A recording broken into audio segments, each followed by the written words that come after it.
Welcome into this Tuesday edition of the Wiltfong Whiparound. I'm Grace Remington in the 24/7 Sports Studio with our Director of Recruiting, Steve Wiltfong.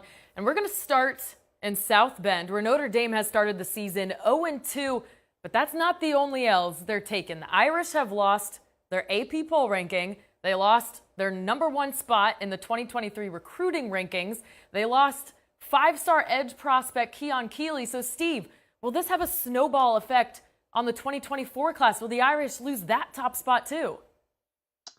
Well, 2 games into the season, it's hard to predict if this will have a snowball effect on the recruiting trail. Most young men that pick Notre Dame pick it for the prestigious education, the small school size, the tradition on the field, and then certainly the recent success of the football program with the draft and on the field. And so I think all the reasons that these guys pick Notre Dame are still evident. Every program has turnover on the trail, and certainly Notre Dame has another elite commitment in Peyton Bowen, who was looking at Oklahoma and Texas A&M prior to the start of the season. And then certainly schools are calling Notre Dame commits right now and checking the status of their commitments. But I'm not predicting any kind of mass exodus for Notre Dame, because, again, I think most of these young men pick the school for a lot of reasons outside of what they're currently doing on the field. And Notre Dame hosted one of their top targets over the weekend in Jeremiah Love, a top 100 recruit, an explosive playmaker from St. Louis, who's going to visit Texas A&M this weekend. And I still like where Notre Dame stands for Jeremiah Love after talking to his dad. They love the stage that Notre Dame plays on. They love what Notre Dame offers academically. And I think when you look at the Notre Dame class as a whole, that's why most of them chose Notre Dame. And so with that, I think that the class will stay intact. Moving forward, I think quarterback's a massive need for them. I think that they need to be watching senior tape and seeing if there's any kind of senior riser at the position. And I think that they shouldn't rule out the transfer portal after the season at the position as well.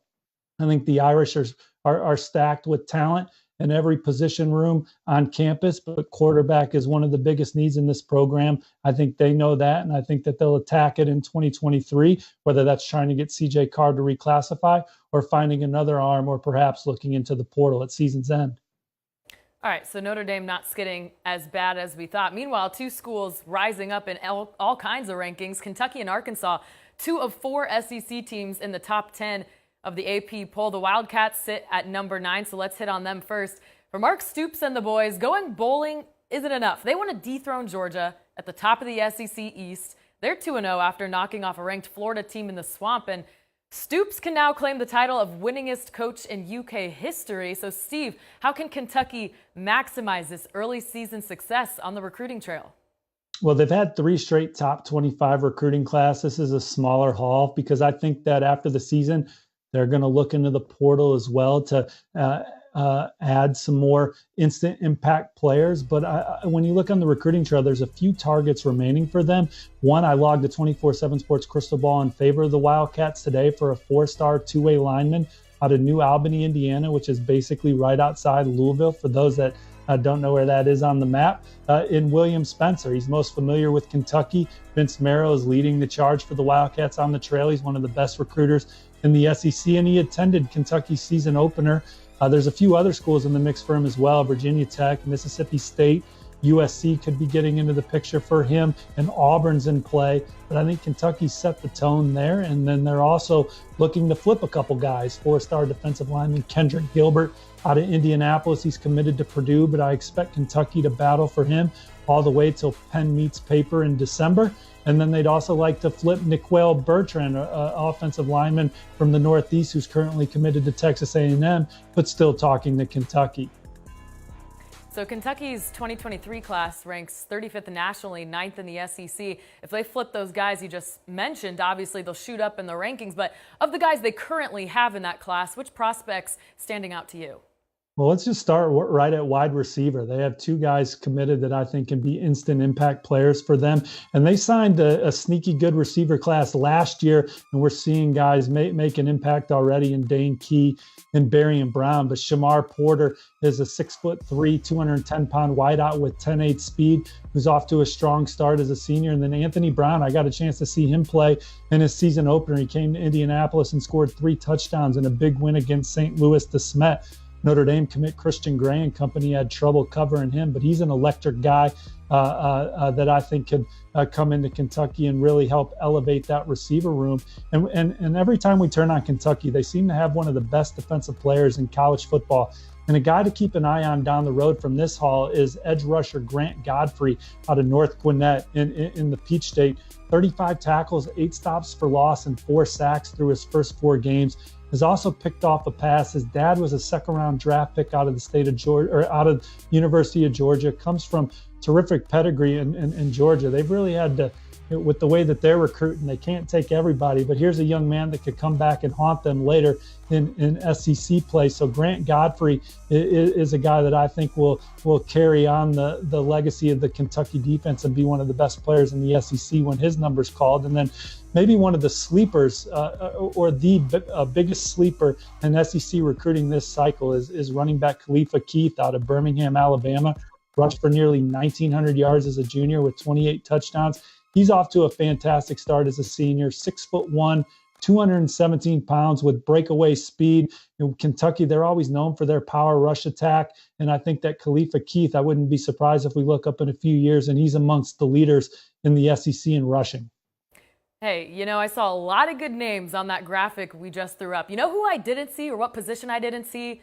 Was a quarterback. And it's hard to compete in the SEC. It's hard to have sustained success without a quarterback. Will Levis, he's been awesome, but he runs out of eligibility after his senior season. How far he takes the Cats this year is yet to be seen. But after he leaves, where does Mark Stoops go next? And they know that. And if you look at his last 2 hires, an offensive coordinator that's really been guys with NFL backgrounds and proven track records of moving the football on Sundays. And they're hoping that will help them land another guy in the portal after the season. But certainly they want to get a franchise guy from the high school ranks. And I think that they're still kicking tires on guys committed elsewhere in the 2023 class. And like we talked about in the Notre Dame segment, they're evaluating senior film. But I would project right now that Kentucky's going to go back in the portal after this season and hope that they can hit as big as they did with Will Levis. Okay, so Arkansas, number 10 in the AP poll. They're no longer a dark horse team. They're not sneaking up on anyone anymore. Now, the Hogs are done with their 2023 class. They're ranked 16th nationally, 7th in the SEC with 23 commits. Steve, has Sam Pittman built this team to last? Well, they had a massive turnaround last year, winning 9 games, winning the Outback Bowl, coming out strong, beating a really good Cincinnati team in the opener. I think how you see this roster come together is that Arkansas, they really had a strong showing in the portal last year. Drew Sanders is obviously terrific. Matt Landers, Jaden Hazelwood, Dwight McGothern, Latavius Brini. Those are guys that balanced out Arkansas's roster. And if you look at it down the road, there's really not a lot of holes.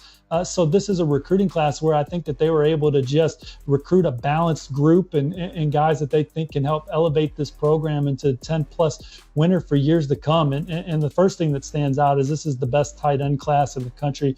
Shamar Easter has all the traits to be the best tight end in college football down the road. Long, can run, can stretch the field, can be a big play guy at the position.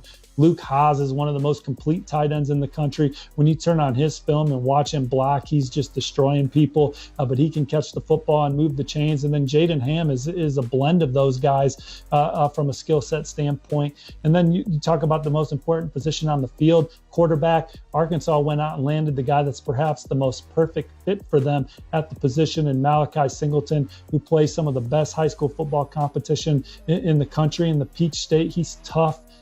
Can throw the ball downfield, can seize the field well, a good decision maker with touch, but he is dynamic as a ball carrier, runs like a running back, but can also make people miss. You put him in that Briles offense, and I think he has a chance to be just as special as the guy that they have under center right now. And then playmakers, Arkansas, they've been traditionally one of the best rush teams in the country under Sam Pittman. They were number 7 last year, number 8 early in the season this year. But I like the way that they recruited receiver in the 2022 class, and now following it up with a guy like Micah Tease, who's dynamic and can make things happen, a touchdown waiting to happen when he touches the football. And then Davion Dozier, he's a 6'4" wideout. There's not many in the country having as good a season as he is, with 18 catches for 528 yards and 7 scores. He's lighting up the scoreboard there. Isaiah Augusta is a running back, a 4-star running back from Florida who has high upside. And then Sam Pittman, when you talk about offensive line recruiting, he's the guy that helped build that room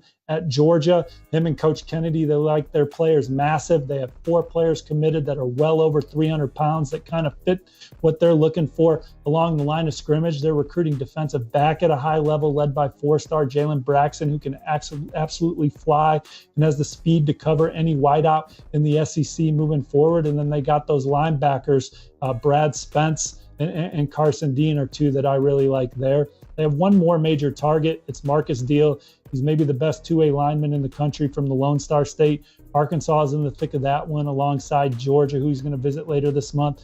Texas, where he visited last weekend. And then you have Oklahoma and USC as the other contenders for Marcus Deal. But they'd love to land him to add to this class that's ranked number 16 nationally.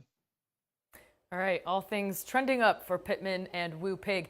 Let's head over to Ann Arbor, where a quarterback controversy comes to an end, or maybe it wasn't a controversy after all with the way McCarthy's been dropping dimes, but Jim Harbaugh named sophomore J.J. McCarthy the starting quarterback over Cade McNamara. The QB room is something Harbaugh's always kind of had to cobble together. He's never had a high-profile guy. But if championship is the goal here, it feels like this thing could time out pretty perfectly. 2024 recruit Jaden Davis potentially joining Big Blue as McCarthy's successor.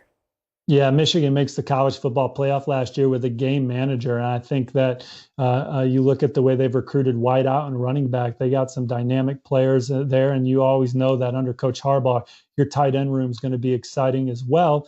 And then Sharon Moore is one of the best offensive line coaches in the country. They just won the Joe Moore Award last year. So quarterback, maybe Michigan finds that extra win or 2 that they're seeking to hoist that crystal ball at the end of the year at that position. And J.J. McCarthy was a touted, highly ranked guy that looks like he can be a player maybe down the road that can win you a ball game instead of just manage you to a win. And Jaden Davis certainly has that talent and skill set, lighting it up as a junior for Charlotte Providence Day. Took his 3rd visit to Michigan since June, had a tremendous experience, talked to his family.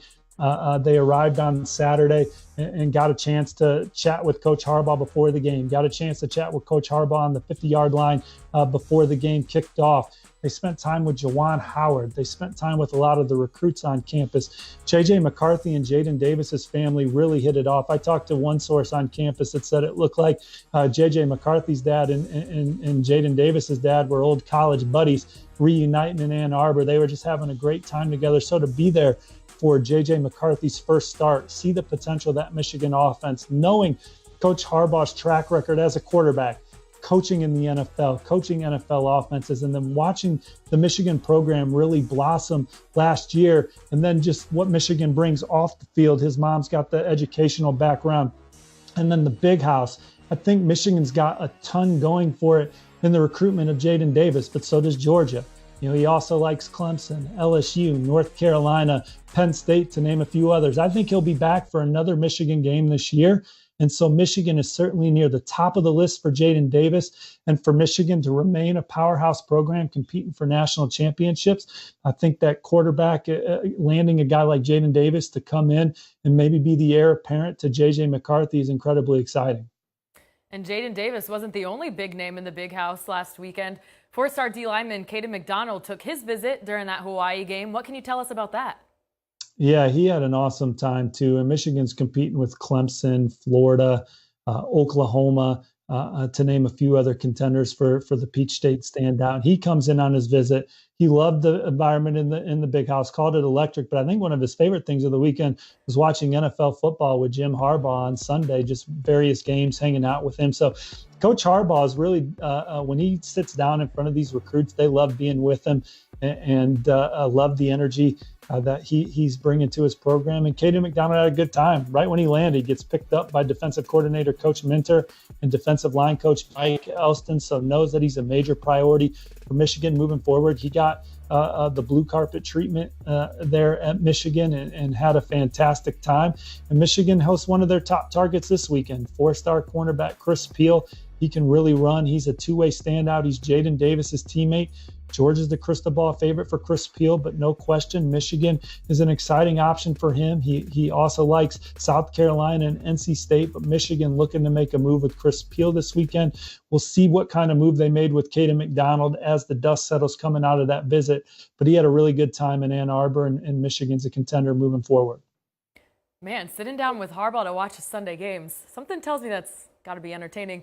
All right, while we're talking Michigan, let's go Crystal Ballin with a recruit from the 2024 class, edge rusher Brian Robinson. Steve, why do you feel so strongly about him and Big Blue? Well, he had another great visit to Michigan over the weekend.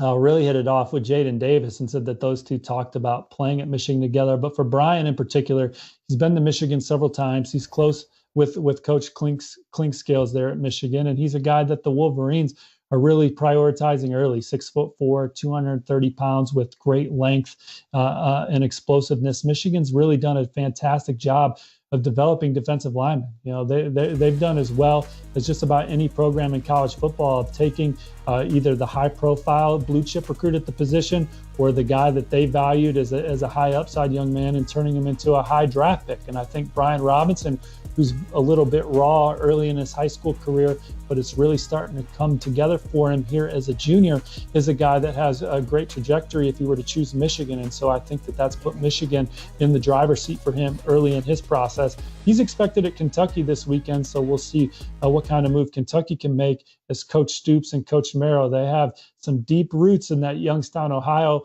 area, but I think Michigan has set the bar in that recruitment early on for Brian Robinson. All right, we got another one from the 2024 class. Four-star quarterback Walker White. Sounds like he's staying in SEC country. Well, we'll see. I like that Ole Miss. I like where Ole Miss stands with him right now. Certainly there's going to be a lot of other contenders. He's going to visit LSU late in the season, but he took a couple of summer visits to Ole Miss, returned for their win this past weekend, loves the offense. But talking to his dad, just the way that the Ole Miss staff has just prioritized him and made it known that he's their top target on the board at the position has really resonated with Walker and his family. And with that, they've visited several times, and they've really hit it off with Coach Kiffin and his staff. Obviously, they like the offense. They love Oxford, loved all the game day traditions. And I think Ole Miss has set the tone in this recruitment moving forward. It's going to take some visits to some other schools and continue to see what those other programs offer. But Ole Miss is in great position for this four-star passer who looks like a college junior right now. Can confirm. Game day traditions at Ole Miss are amazing. All right, one of the top defensive lineman prospects in the nation, Jordan Raynaud, was in Norman last weekend, but he's split between two schools. His announcement coming up soon, September 19th. So, Steve, what can we expect to hear? Yeah, well, Alabama and Oklahoma are the finalists, and I think that Alabama had a bunch of momentum going into a weekend visit to Oklahoma. I think that the Sooners, another program that he's obviously been high on, gave him a lot to think about, spending time with Coach Bates, Coach Venables, and company in Norman over the weekend. But coming out of the visit, I still like where Alabama stands. Nobody's told me differently that Oklahoma has changed the tide of that recruitment. So my forecast is in with Alabama. Alabama is the #1 recruiting class in the country. And we talked about this a little bit on the last episode of Whiparound there. This Alabama defensive line class is really coming together with guys like Yanze Pierre, Hunter Osborne, and Edric Hill, and they would love to add Jordan Raynaud, and they would love to add the #1 edge rusher in the country, Keon Keeley, to those guys, which would certainly make for one of the best defensive line hauls in the country. And I like the way it's trending for Alabama for both Raynaud and Keeley as it stands right now. But Oklahoma, they also could sign the top defensive line class in the country. They're the crystal ball leader for David DJ Hicks, who I think a decision is coming soon for. And maybe, this visit with Jordan Raynaud could change the momentum. But as of right now, I haven't heard that, and I still like Alabama. Yeah, and you look at the recent success of all the D linemen who have come out of Alabama and are making it in the NFL. Can't blame Jordan at all for having Bama way up there. All right, and it sounds like one last one here. There's a highly sought-after edge rusher who's been flirting quite a bit with Georgia. Yeah, Samuel Mpemba returned to Athens this past weekend. He's the #2 edge rusher on the 24/7 Sports Composite, #3 top 247 player rankings, a 6'3.5", 240-pound specimen that's at the top of the board for Kirby Smart and his staff. And I love where Georgia stands with Samuel Mpemba, and I expect them to come back for another game later this fall. And I think, coming out of this last visit, still love that prediction for Georgia here for Mpemba as they put the finishing touches on what could be another top 3 class for Kirby Smart and company. The rich keep getting richer. And hey, we're always rich here with this insight from Steve. Thanks so much. And for Steve Wiltfong, I'm Grace Remington. Thanks for joining us. We'll be back here Thursday previewing a big recruiting weekend coming up in SEC country. And please remember to like and comment on this video and subscribe to the 24/7 Sports YouTube channel for exclusive recruiting content all season long.